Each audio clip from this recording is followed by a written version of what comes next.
Hello and shalom. This is J. Rivka Sulin, founder and executive director of Ancient Roots Israel. Ancient Roots Israel is the first international herbal conference and community in Israel. It's an overcast day, but you know the drill. When the sun is shining, be sure to expose your largest organ, the skin, to the sun for at least 15 minutes a day to build and maintain a healthy immune system. I am holding Cleavers, and I did a video on Cleavers before, but I was just with my son, who's now holding the camera, and talking a little bit about Cleavers and saying, I should do this for Ancient Roots Israel so that everybody can hear it. This is called sticky weed. I think you can see why. Let's take one thing at a time. First thing first, there's two main kinds of Cleavers in Israel. One is very tough. It has like very dark leaves, and sometimes those leaves will lose their stickiness over time, and it's very hard to break apart and pull off and harvest for good reason, because that's not the one that we want. The one that we want is this one that's having nice spring growth, or late winter, early spring growth. Eliam, if you can just get the little flowers. It has these little lovely four-petaled flowers. You can see where my finger is for reference. I could probably fit many flowers on one of my tiny nails. I do not have big fingers. And this, I believe, here is the seeds. Some say that Cleavers is, and also the hairs, the keynote hairs. These little tiny hairs are what grab on to everything and lead Cleavers to kind of climb up other plants, or I'll give a demonstration.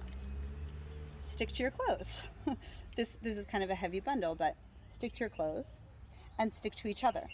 Herbalists love, I was telling my son, we love to make little crowns, like that for the children to wear outside. I'm not going to do that right now. I want to show you where Cleavers is growing, if Eliam can show in the camera. We're just at the side of the road, and not an ideal place to gather Cleavers, but this particular road has very little action. It's not a main road. You see some Cleavers here climbing up the other plants in flower and bloom, sticking to me as I try to grab it. These come up very easily, even by the roots, so I try and make sure not to get them by their roots, but just kind of give them a little snap. They stick to everything. You might want to let them sit out for a bit so that the little teeny tiny bugs, which my son saw on my hand, I'll give you an example of if I can find it, go away before you tincture it or use it as a tea. Make sure that there are no other plants inside of it. I was telling my son we are near some over where we harvested over there are some young carrot plants, plants in the carrot family. I have no idea what they are, but because there are some very poisonous plants in that family, I'm going to make extra sure to go through this very well and make sure. I was telling my son, I don't want to make a poisonous tincture for the family. And I was joking with him saying like, oh, you don't feel well, or, whatever, here, take a little bit of this and then you're dead. So you don't want to do that. Make sure that you're getting only Cleavers when you pick. Okay, Cleavers is considered throughout Europe to be a spring tonic. It's to get the lymphatic system up and running. It's used for people who are sluggish and kind of sluggish after winter or sluggish in illness. Herbalist Sarah Hannah Silverstein, who's a part of the Ancient Roots Israel community, spoke at our Tu B'Shvat panel, our 2-hour Zoom. If you haven't seen it, go check it out on our YouTube channel. But she spoke about how she was amazed to see so many Cleavers growing in Brooklyn, more than she had seen in, I think she said 30 years, with the onset of COVID. And she talked about how she was using it in the treatment of COVID. Not only can it be used, as I mentioned, as a tea or as a tincture, but she was using it as an oil. She was using it as an oil, so she made an infused oil and put it on some of the lymph nodes that she had that had been very swollen, and she couldn't get the swelling to go down. She just rubbed some of the oil on that lymph node, and within a few days it was pretty much gone. Cleavers is obviously used for, maybe not obviously, but it's used for moving around fluids in the system. It was used in ancient times to filter milk. So after milking the cow or goat or whatever animal, they would put a bunch of these cleavers together over a bucket, this kind of thing, stack them up, make a big thick kind of pile, pour the milk through, and the little hairs and the leaves and everything else would catch the things that you wanted filtered out of the milk pail. What else can I tell you about cleavers? If cleavers has some of these weird things on the bottom that are just kind of buggy, that's okay. You can just, in fact, I see a bunch of bugs, if my son is willing to get close, and little bug pods and whatever, it's fine. You can just take off that part and not use that. Make sure to be considerate about sustainable harvesting as well. So obviously you can see in this area, Eliam will pan over and show you. We're just in a really small area, and there's a ton of plants here that are growing as wild weeds. There are, you know, just a little further down as well. This area is not hurting, but I'm going to every small area and just taking, you know, a few plants and then moving along to the next area, because we really want to make sure that, wow, isn't that incredible? Look at that. I mean, these things can get super long. They're big huggers. They will hug you and they will kiss you. They love you. We love you too. You know, and obviously leaving some with seeds. In fact, I'm going to leave this one because I'm noticing a lot of that. And I just want to make sure that the cleavers carries on. I'm going to try and harvest some of these younger growth, but it doesn't matter. It's fresh. It's in flower, which is a great time to wildcraft. It doesn't have to be in flower. You can certainly wildcraft it before. Just make sure that you're getting the right species of cleavers before you make any kind of medicine that you would take internally. Once you've seen them both together, and I have done a video showing you both of them together, where actually I think I only had one really good sample of the other cleavers. So it might be a good idea to watch that video, and then you can easily compare the two. Yeah, I think that's about it. I'm gonna have my son get another close-up. I'm just kind of taking off some of the bottom parts here. I already filtered through for other things. We're gonna make, I think we have plenty to make a tincture and possibly an oil. You can see the leaves, they can be folded up like this, or they can be open like this one. And there's a pattern to cleavers. Do you see that? Let's see, this one has 1, 2, 3, 4, 5, 6, 7.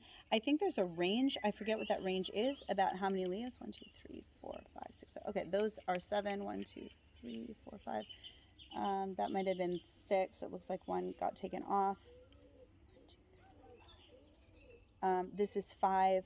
There's a range. I want to say 5 to 9, but I don't remember perfectly. This is super on the fly. They have square stems.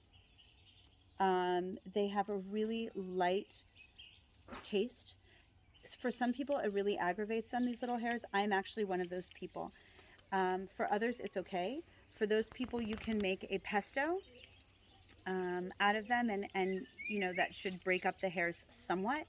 But I found that for me, it was still very, very aggravating, and it made my mouth very itchy, and I couldn't eat it. So beware. But certainly a few leaves, you know, you could break off some of these leaves and throw them into a salad. And I have done that before without much problem when they were part of a larger salad and they were a very small amount.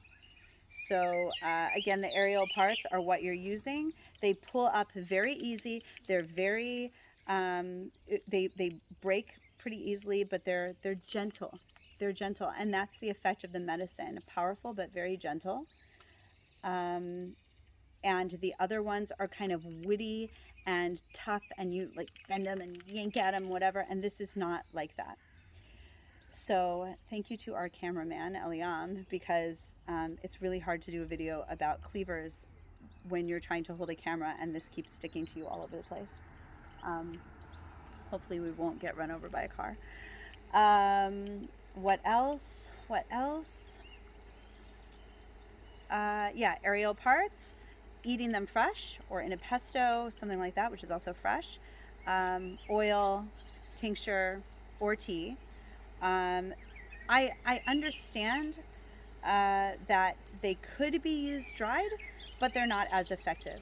If you have more information about that, please leave it in the comments below. That is a conversation I would love to have with you. And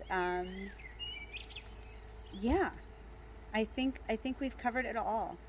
So hooray, hooray for Cleavers. Thanks. We'll see you next week. Okay, I'm gonna smell them. They have a nice smell. It smells like, it honestly just smells like a normal, like, I don't know, like lots of other plants I've smelled. Well, it has a light smell. Yeah, it has like a nice light smell. In other words, it's not aromatic. It's not like mint or rosemary that has a strong, overpowering smell. It's not strong at all. It's just like a really nice, like calm smell. Yeah, it just smells like really nice. And yeah, I really like it. Having this kind of plant here, we'll walk back. It's on me now. Having a plant like this, a really gentle plant like this, also reminded me of another use, which is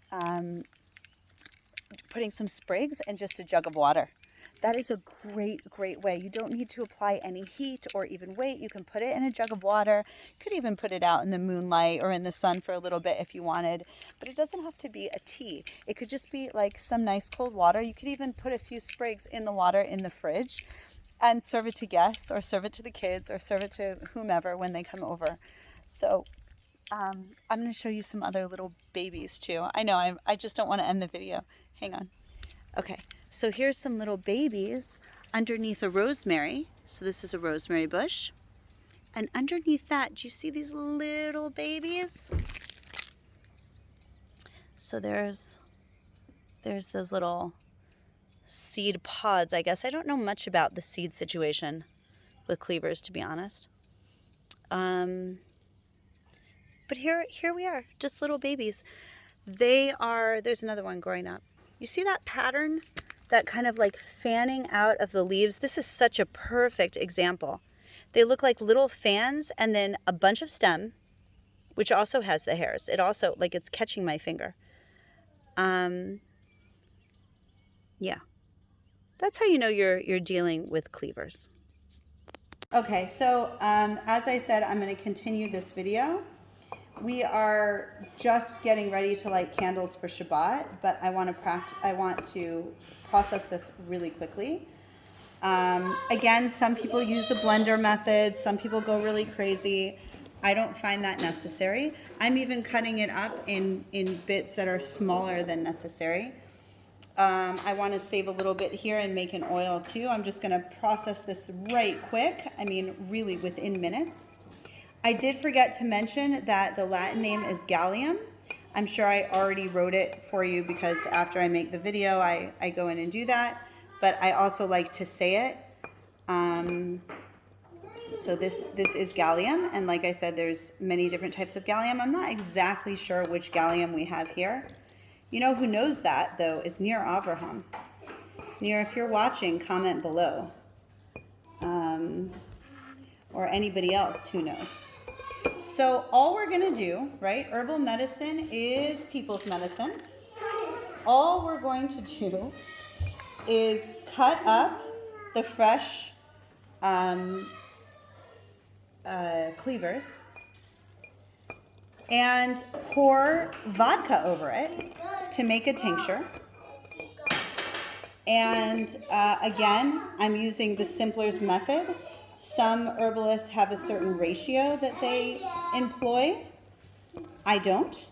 I just use the very Simpler's method, something where you don't need a scale, you don't need anything, you just eyeball it. You get a jar and you try to fill it up with as much plant material as you can, and then you pour the vodka over it. Of course, in my other jar, oh, I'm going to keep going from here. This is getting a bit exciting now. In my other jar, I'm just going to pour any kind of oil that I choose. because that'll be used externally. I suppose I could use it internally and, you know, put it on salads, make some kind of salad oil or whatever. I mean, you can do whatever you want. That's the beauty of this. But some oils that I like to use that are safe internally as well as externally would be olive oil, avocado oil. I've got kids playing here. Other oils that can be used. Again, I haven't used them internally. I suppose you could. For this, for something like this, for a very gentle plant, would be apricot oil, almond oil, that sort of thing. So I think you get the picture. We're going to take a break right now, and I'll get a quick video of us pouring the vodka over it, which will be very soon. Ready?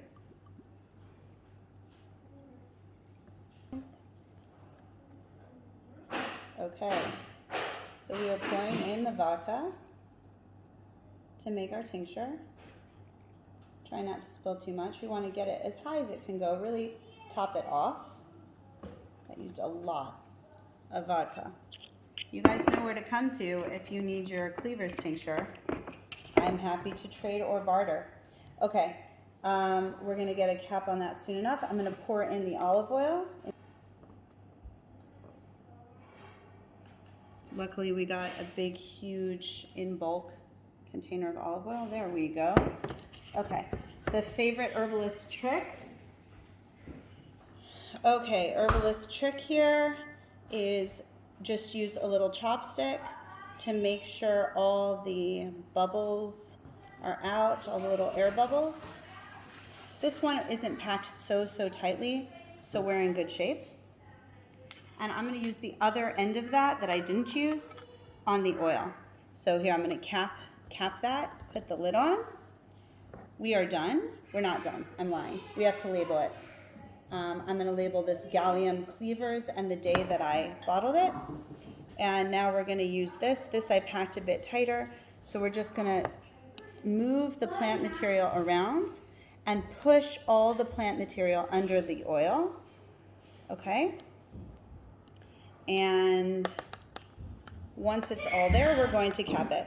We're going to keep an eye on both our oil and our tincture, and make sure that none of the alcohol evaporated or the oil is seeping out. And we're going to check on it in the beginning to make sure all the plant material stays under the menstruum. If we need to add a little more of the oil or the alcohol, the vodka, we can do that. Oh, one more thing. Gallium tinctures has been traditionally tinctured in brandy, not vodka. And I did make a brandy tincture, and it was very light and lovely, and I was very happy with it. So don't feel like you can only use vodka or there's only one way. There isn't. Herbal medicine is people's medicine. You use what you have on hand, and it's very simple. Okay, now I'm going to end the video. Thank you for joining us, and we will see you next week at the Ancient Roots Israel Virtual Plant Walk.